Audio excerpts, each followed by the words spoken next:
उन्हाळा म्हटलं तर आंब्याच्या लोणच्याची रेसिपी आलीच.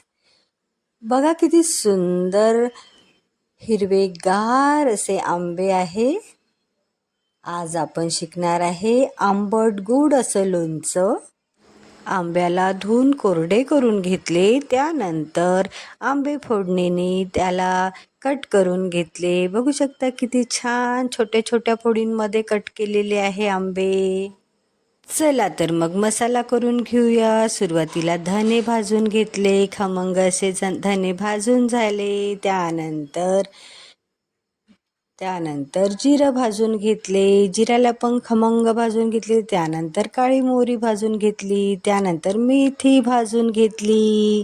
बघू शकता पिवळी मेथी किती खमंग भाजून घेतली. सगळे मसाले अगदी भाजून झाले आहे. थंड झाल्यानंतर त्याला मस्तपैकी मिक्सरमधून काढून घेतलेलं आहे. चला तर मग कैऱ्या घेतलेल्या आहे. कैऱ्यांमध्ये आपण सुरुवातीला मसाला घालायचा आहे. किती मस्त कैऱ्यांमध्ये मसाला घालून झालेला आहे, बघू शकता. त्यानंतर मीठ घालायचं आहे. मीठ घालून घेतलेलं आहे. त्यानंतर हळद आणि तिखट घालून घ्यायचं आहे. त्यानंतर आपण त्याच्यामध्ये हिंग घालूया. वाव, किती मस्त ना. मग 1 किलो गूळ घेतलेला आहे, तो गूळ पण घालून घ्यायचा आहे त्याच्यामध्ये.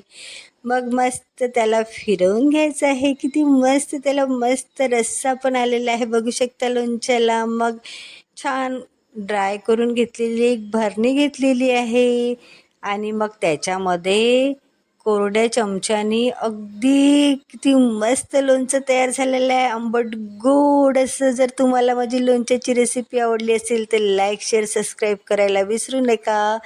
Thanks for watching. आंबट गोड असं वर्षभर टिकणारं लोणचं बघू शकता. तुम्ही पण नक्की ट्राय करा. जर व्हिडिओ आवडल्यास लाईक, शेअर, सबस्क्राईब